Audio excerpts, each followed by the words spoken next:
How's everybody tonight? It's good to see you. Uh, I'm glad to have Austin here with me. uh, what I'd like to do is a quick brief review of what you studied in the last class, because there's not a whole lot of material left on the chart that we go by for this particular lesson. And so I feel like if we can do a brief review, that will help us. And also, it will, it's always good to go back over what you've already studied, you know. But if you remember, in the last class, Larson talked about in chapter 9 of Numbers, a Passover, and it's called the second Passover. You remember, we've already studied about the first Passover. What day was that on, the first Passover?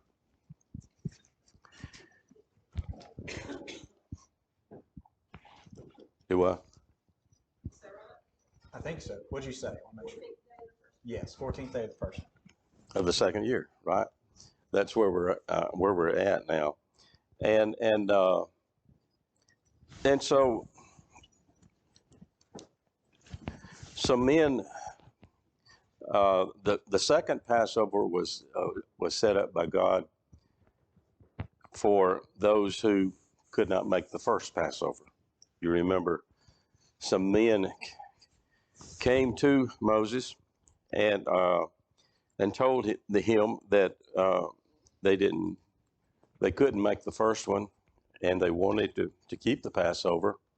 And so Moses, he said, well, let me talk to God first. And of course, that was a good lesson within itself.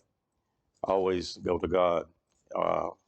We should always go to God and go to His Word for answers, for authority, for everything we say and do. And so, why were the men not able to keep the first Passover?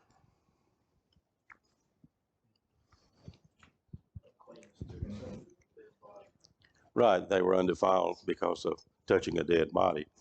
And of course, with as many people as there was there, that was very, very likely to happen. And so, what was the new law that God set up for this?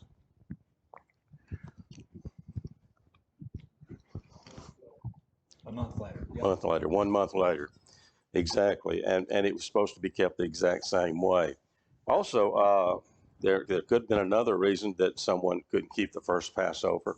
They may be on a journey somewhere, and that's very possible too. And so, anyway, the problem was solved, wasn't it? And so, but the bottom line was they had to keep the Passover. If they were able to keep the first one, then they had to. There was no excuses made for that. And so, if they didn't keep the Passover, what would happen?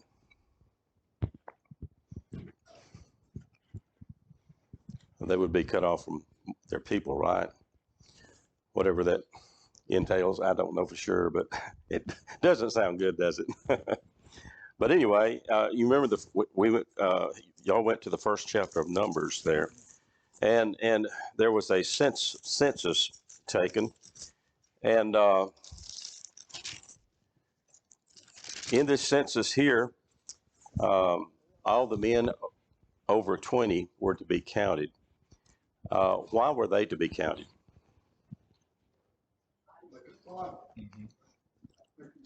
Yes, fight, right.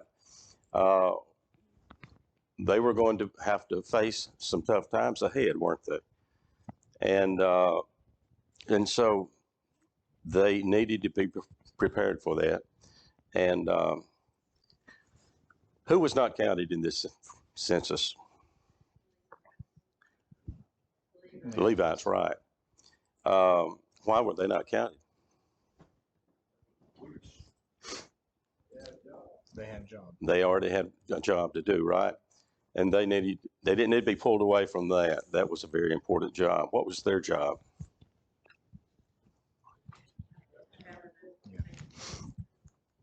The duties of the tabernacle. They were responsible for that. In the second chapter of Numbers, also, there was given some camping orders. There had to be organization among these people. And anyway, there was a division of 4 camps that were made. And there were 3 tribes in each camp, and they were to camp around the tabernacle. There was 3 on each side. And you remember, we don't have a chart, but who else was to camp around the tabernacle also? The Levites, right. They were inside the Israelites. They were right next to the tabernacle.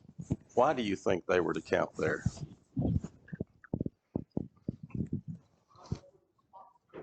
Do what? They were responsible for the tabernacle. Well, they were. That's part of it. There was another reason, though, if you remember, they were to guard it. Yes, they were to keep people from coming close to the tabernacle. If anybody came outside them, came too close to the tabernacle, what would happen to them? You said they would die. They would die. Yes. But anyway, you studied about where they were to camp, the positions, exact positions they were to camp in, and these Levites were like in a buffer zone there. They protected the tabernacle, protected anyone from coming in through that. In the third chapter of Numbers, we talked about the duties of the Levites, and in verse 6, it talked about how that they were presented to Aaron and his sons. And in verse 9, and it says, "You shall give the Levites to Aaron and his sons. They are given entirely to him from among the children of Israel." But they had to be cleansed first.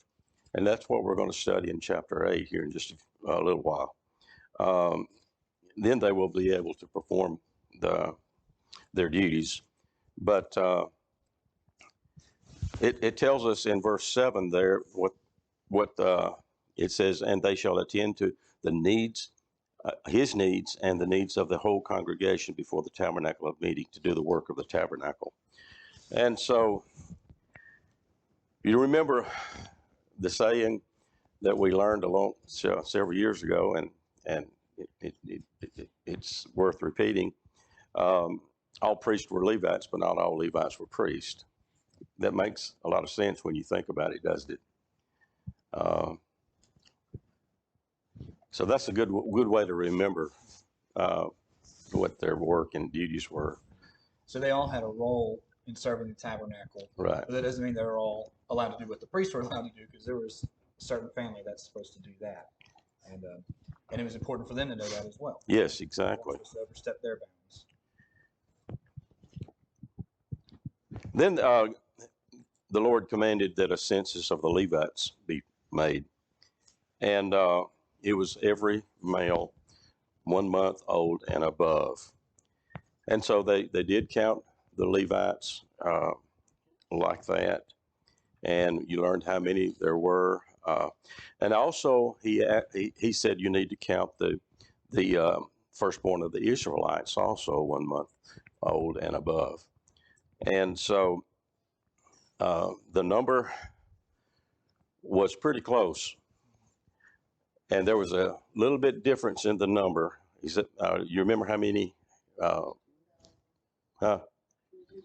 Was the Levites, right? And then was it 22,350?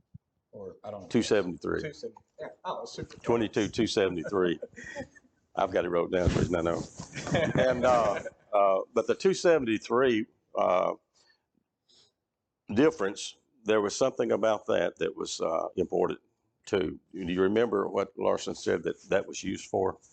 Um, there was 273. God, you remember, you might say, taxed the Levites, I mean, the Israelites. There was a certain amount of tax put on each one of those 273. And what was that money to be used for? Take care of Yes, the tax. it was to be given to Aaron, right? Aaron and the priest, and it was their wages, you might say, or that they needed to live on and to take care of the tabernacle. And then in the end of chapter 3, we saw that the Levites were dedicated instead of the firstborn. Do you remember the reason that was changed?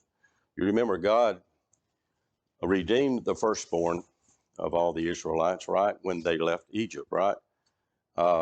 He protected the firstborn, and so he said they belong to him. He redeemed them, and now God wants to make a change in his special people, you might say. He wants to replace or use the firstborn of the Levites as his special people instead of all the Israelites. Is that the way that I think so. he wants to exchange the firstborn of all the Israelites with the firstborn of the Levites? And so those, We'll read more about that. yes, right. That, from the way he words it, I think that's what he said. If I'm not saying that right, correct me. But like you said, we'll talk some more about that. Chapter 4, it talked about the duties of Levi's sons. How many sons did he have? Levi.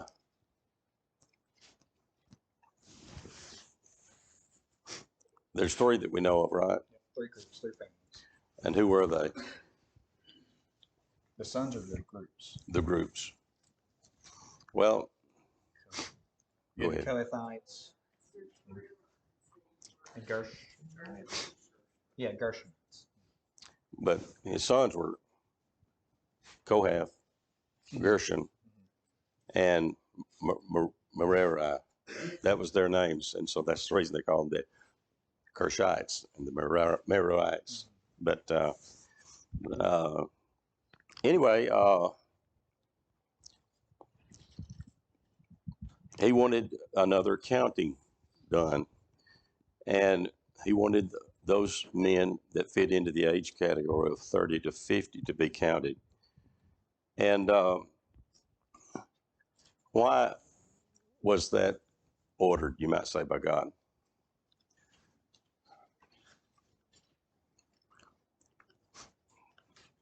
They had a particular job to do, right? They needed to be old enough and big enough and strong enough to take care of that job. What was their job? They were responsible for different things with the tabernacle. Yes, they were to transport the tabernacle. And so the men from 30 to 50 was to be counted for that purpose. And so the Kohathites had the most important job of all. You remember, it was the furniture of the tabernacle. And how were they to transport that furniture? Yes, they were to tote it, right? And they were not to touch it, right? And but the other 2 clans were given carts, right? One was given 2 carts, and the other was given 4 carts, and to carry the rest of the parts of the tabernacle. And that brings us up to number 6. We're going to jump over to number 6 now, and if you would like to, just go ahead and So we'll read 22 through 27, so at the end of number 6. It says, The Lord spoke to Moses, saying, Speak to Aaron and his sons, saying, Thus you shall bless the people of Israel. You shall say to them, The Lord bless you and keep you. The Lord make his face to shine upon you and be gracious to you. The Lord lift up his countenance upon you and give you peace. So they shall put my name upon the people of Israel, and I will bless them. So what you have here is you have God giving Moses an instruction. What's the instruction?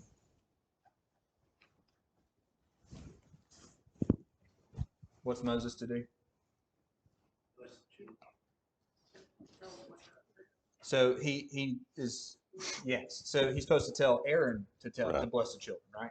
So you have kind of a chain here, right? It comes from God, goes to Moses, goes to Aaron, and you see, and we've been seeing this kind of along the way, right?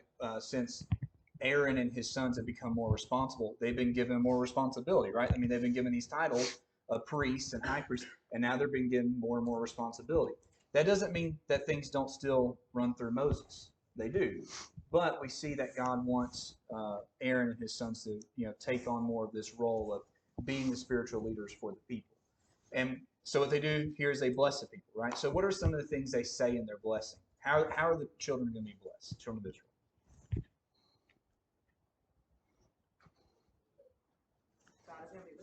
God's going to be with them, right? So you see the first lines, the Lord bless you and keep you, right? So the idea of God keeping you, I think, is the idea of he's going to be with them, but not just with them in the sense of, well, he's there beside you. He's protecting you. You are his. That's what God wanted all along, right? And God said this several times. I will be your God. You will be my people. He wants to keep them, all right? So we have that. What else do we have here? He'll give them peace, right? So that's the last line there. So lift his countenance upon you and give you peace.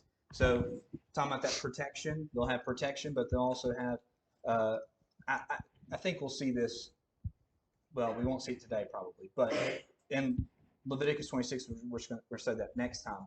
You'll see him talk about blessings there for the nation if they obey.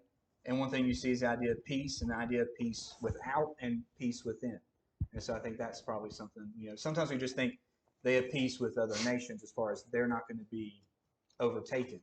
But I think we also have the idea of peace within the people themselves and within the land. What's maybe the last idea we have here? Right, God's going to be gracious to him. So what do y'all think that probably means? Being gracious to him.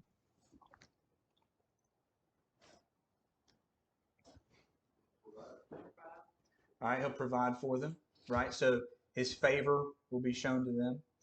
What else? Are they going to make mistakes? We know that, right? They're going to make mistakes. Are they going to need God's grace? Yes, they're going to need God's forgiveness. I think that may be part of this as well, right? So it's that God wants to keep you. He wants to protect you, we've talked about. But I think he also wants you to be in a right standing with him. And may he be gracious to you. I think that's kind of an important idea because they're going to need that grace a lot. And maybe even sooner than they realize. It's just like God is today. I mean, if you was to do everything perfect from the time that you was born to the time you died, you're still not worthy to go to heaven, even though you follow God's commandments and was baptized and you follow his teachings.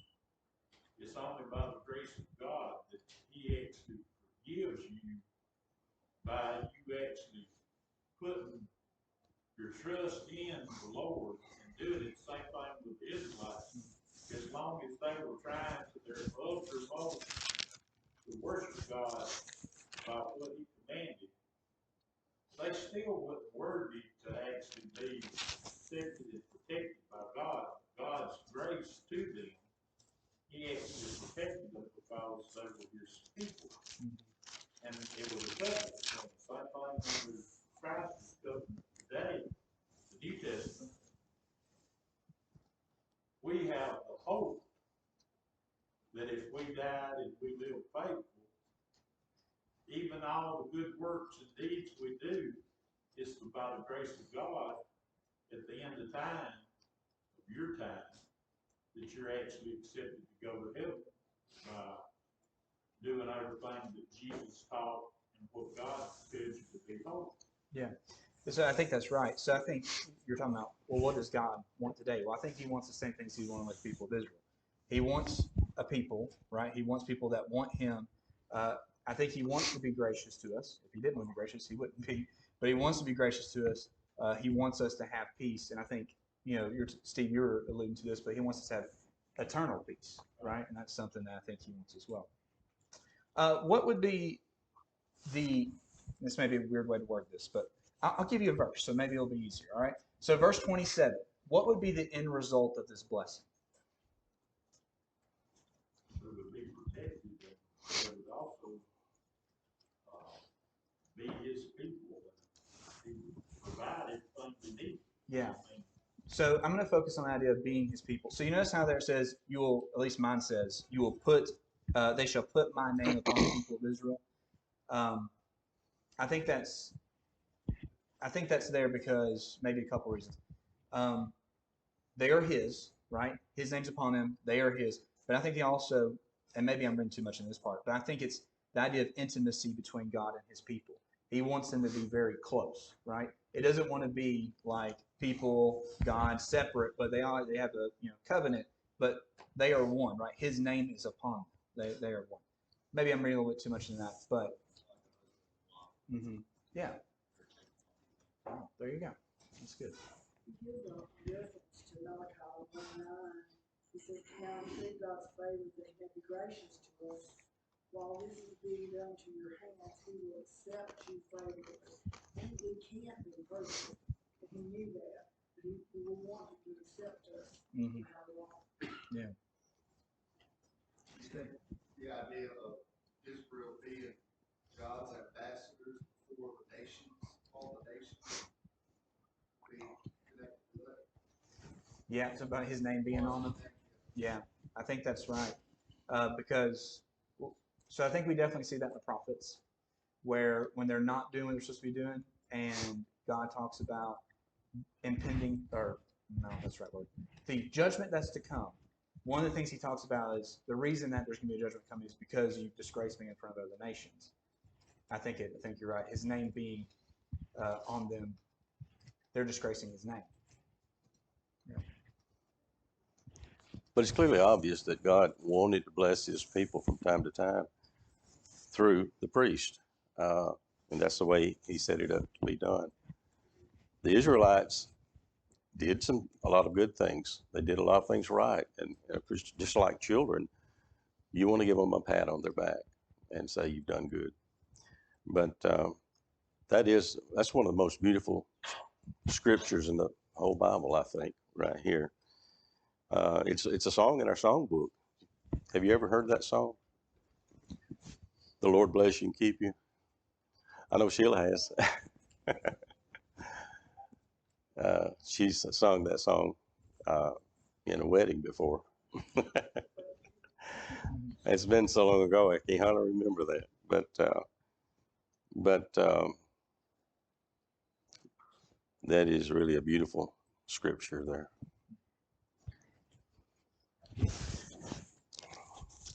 If you'll turn to Numbers 8 now, and beginning in verse 5 through the rest of the chapter, we're going to talk about something.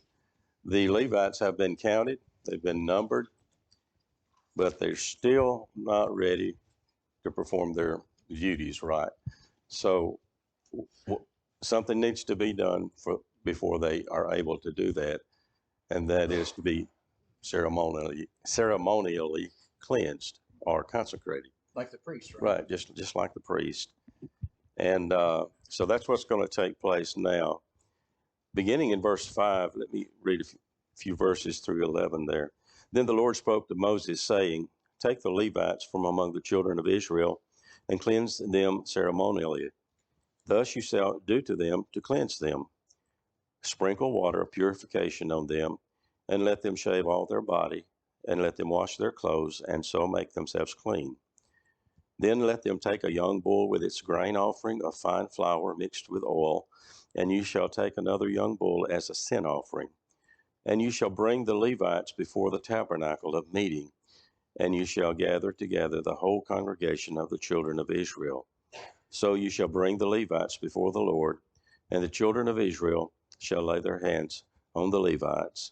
And Aaron shall offer the Levites before the Lord like a wave offering from the children of Israel, that they may perform the work of the Lord. So he says, he tells Moses, he said, take the Levites and cleanse them in a ceremony here. And he tells him how to do that. In verse 7, it says, sprinkle water of purification on them. And also, he said, if let them shave their whole bodies and then wash their clothes. There's three things that they had to do. And then they would be clean. And so in verse 8, it says they were to bring something. 2 bulls, one for the burnt offering and one for the sin offering. And so these were the 2 special sacrifices to be made. And so everybody, the whole congregation was to be a witness to this also, weren't they? This was a great event that was about to happen. And the Levites were to be set apart for the Lord. And so in verse 10, it says, and the children of Israel shall lay their hands on the Levites. Now, how is that going to be done? How's that going to be accomplished? There's a lot of people here, right? If you think of the people as a whole, I don't see how it's possible for everyone to lay their hands on them, right? I don't know how it was done. I read somewhere where they had designated people, from each tribe, each clan. But I don't know that. But does anybody have any comments on that? It could have been like when Moses asked together the elders of different tribes together at Boston. Now they reckoned, or he actually went up. There could actually have been different tribe leaders actually placed the hands on Levi's. Because I think that if God's wanting us to represent every tribe, that these Levites are actually offered up for all tribes. It ain't just one separate tribe. That even when they're actually cleansed and going up and doing the offering, that it's from the tribes of Israel instead of just certain tribes specifically. I tend to want to agree with that. A tribe representative may have been used. Does anybody have any other?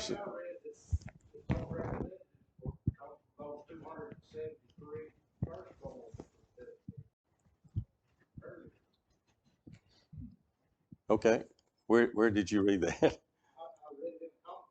Okay, oh, in the commentary. Okay.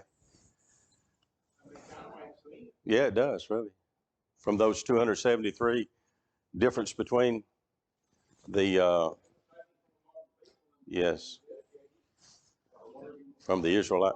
Yeah, oh, I don't know.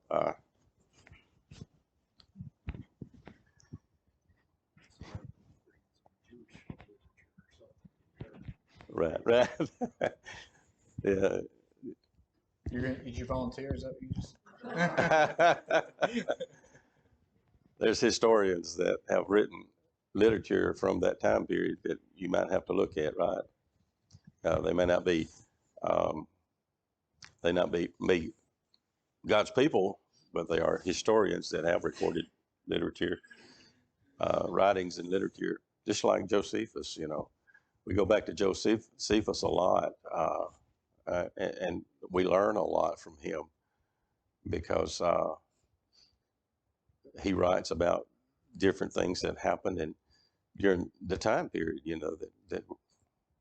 that we can gather and use as information. But anyway, in verse 11, it said that Aaron would present them as a wave offering to the Lord. from the Israelites.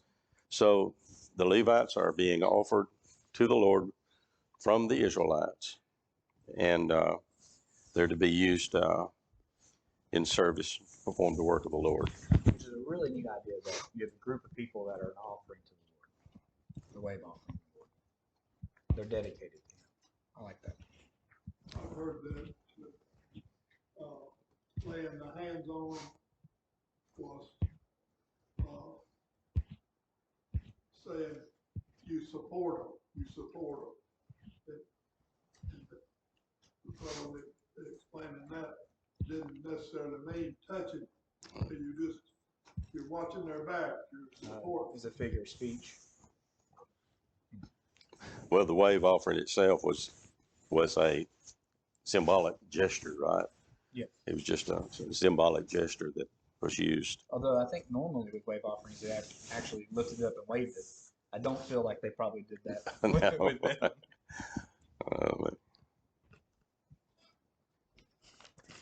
Okay. Okay. All right. So we'll pick up in 12. How big of a chunk do you want to read? As much as you want. I will go through 19. Okay. All right. So it says, "Then the Levites shall lay their hands on the heads of the bulls, and you shall offer one for a sin offering and the other for a burnt offering to the Lord to make atonement for the Levites. And you shall set the Levites before Aaron and his sons, and shall offer them as a wave offering to the Lord. Thus you shall separate the Levites from among the people of Israel, and the Levites shall be mine. And after that, the Levites shall go into serve at the tent of meeting when you have cleansed them and offered them as a wave offering. For they are wholly given to me from among the people of Israel. Instead of all who open the womb, the firstborn of the people of Israel, I have taken them for myself. For all the firstborn among the people of Israel are mine, both of man and of beast. On the day that I struck all the firstborn in the land of Egypt, I consecrated them for myself. And I have taken the Levites instead of all the firstborn among the people of Israel. I have given the Levites as a gift to Aaron and his sons from among the people of Israel to do the service for the people of Israel at the tent of meeting, and to make atonement for the people of Israel, that there may be no plague among the people of Israel when the people of Israel come near the sanctuary."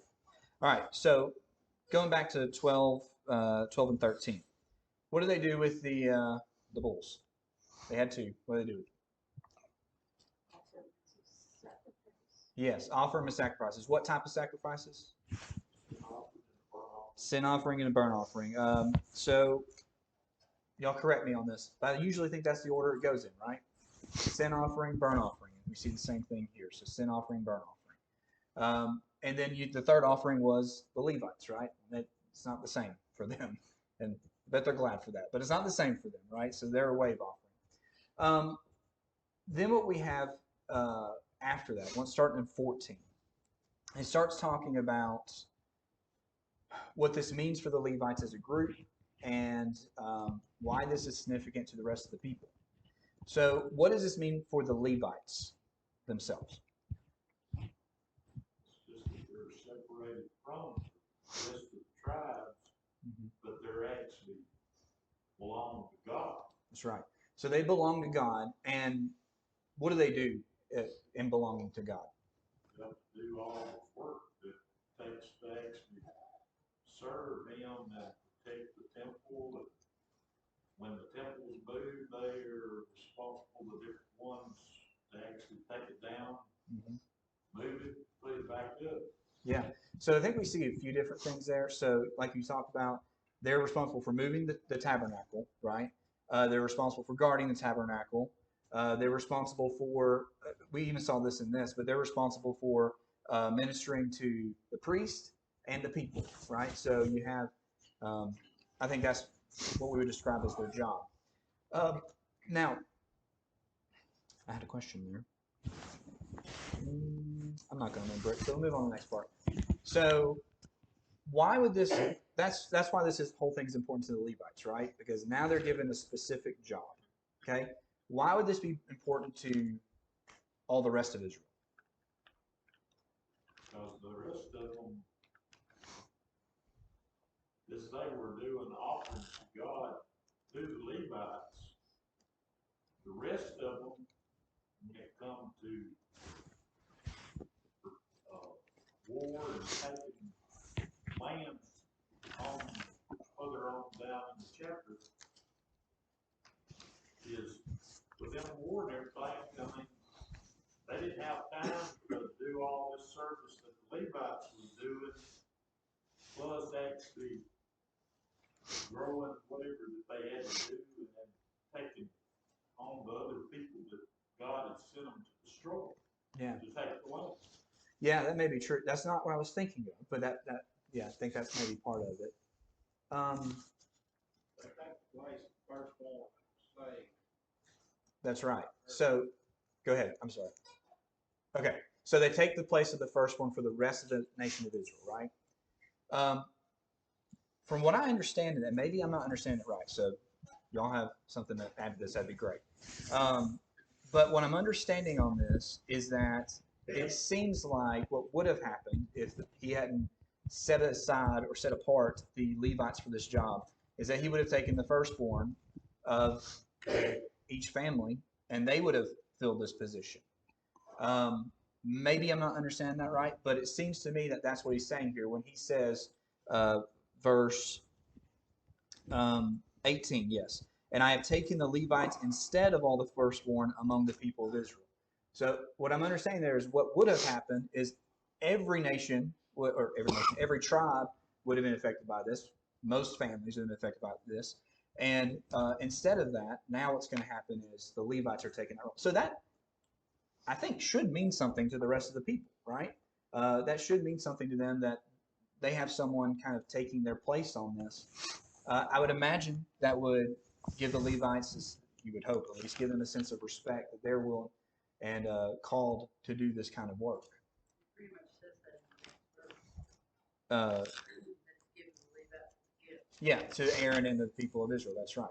Yeah, so that's a good point. I had actually not made what I thought that was saying. That's really good. Is I thought it was just the idea that they're going to be helpful, like in their service to Aaron and the people. But that's a good point that they're a gift in the sense that they're taking that role for the first one.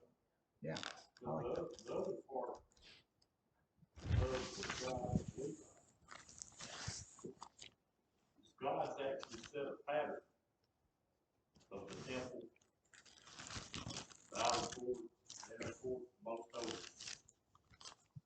It's on earth, what in the future is kind of described that as a temple. The Levites are separate, so that through them and later on we find Melchizedek was a priest line that Christ come through. That you had to have a line of priests to actually go before God, and Christ is the mediator. But the Levites and Aaron was the mediator that actually went before the people when they followed the burnt offerings and went into the most holy. This is a setup then that we understand that when Christ comes, that this is done even though there's no temple, that you've got to go and attend, because he said that if you worship in spirit and truth and in your heart, 2 or 3 are gathered together, and you take the Lord's Supper, and you follow his commandments. This right here is the foretelling of Christ and the gospel, salvation of mankind. Yeah, so we do see that Jesus is the perfection of the priesthood. I think that's right. I do remember the question I was going to ask. All right, so the question I was going to ask is not like a groundbreaking question, so, but when are they to start their service? The Levites.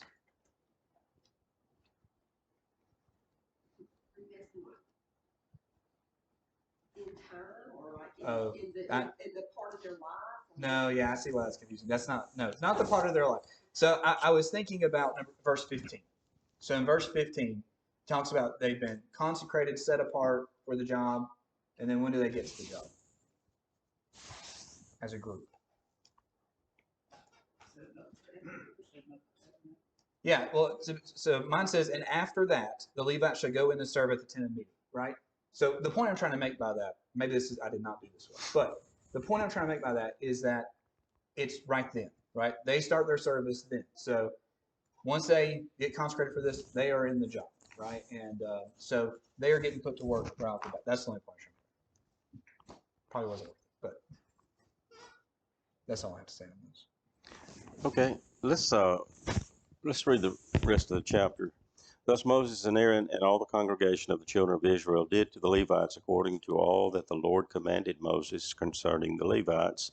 So the children of Israel did to them. And the Levites purified themselves and washed their clothes.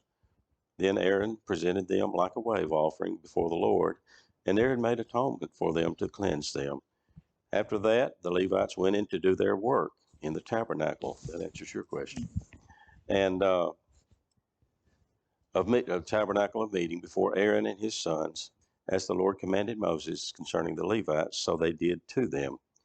Then the Lord spoke to Moses, saying, This is what pertains to the Levites.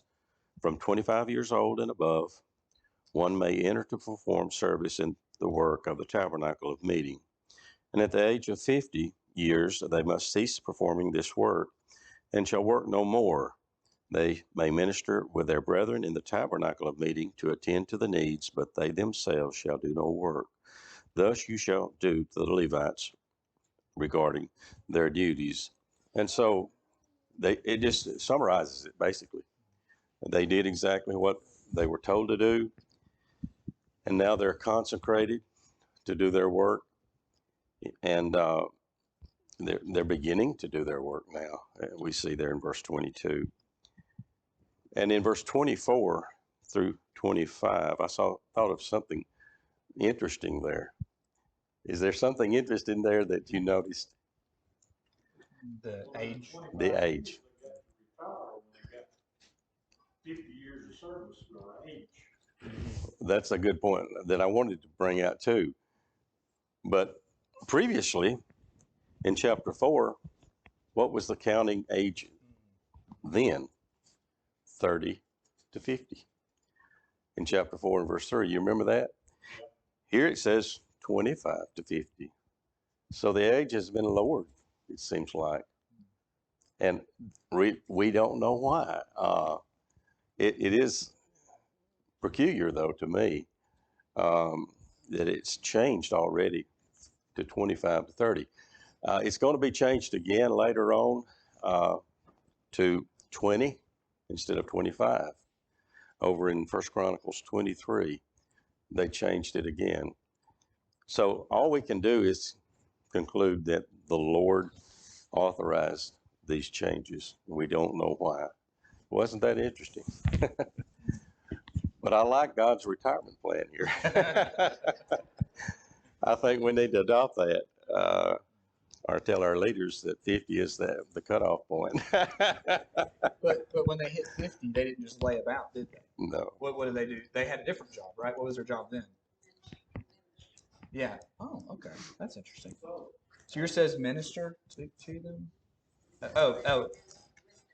Yes, mine says minister as well, but I was thinking about after that, it says they minister to their brothers and sisters by keeping guard. That's what I was thinking. So, yes, they do minister, but I was thinking by keeping guard.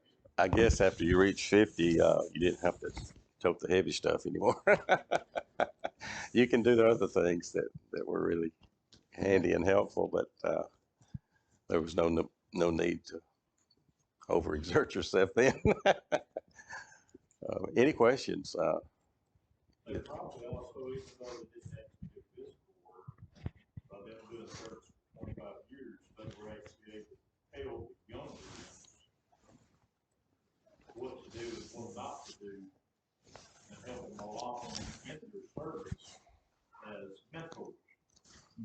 That's right. Okay, thank you very much. Thanks for watching. If you found this video to be beneficial, please follow us on Facebook or subscribe to our YouTube channel. Feel free to share it with others that you feel like may benefit from it. If you need to contact us, please contact us via email at quinn.church@yahoo.com. Also, if you're in the area, we would love for you to come visit with us at one of our assemblies. Have a good day.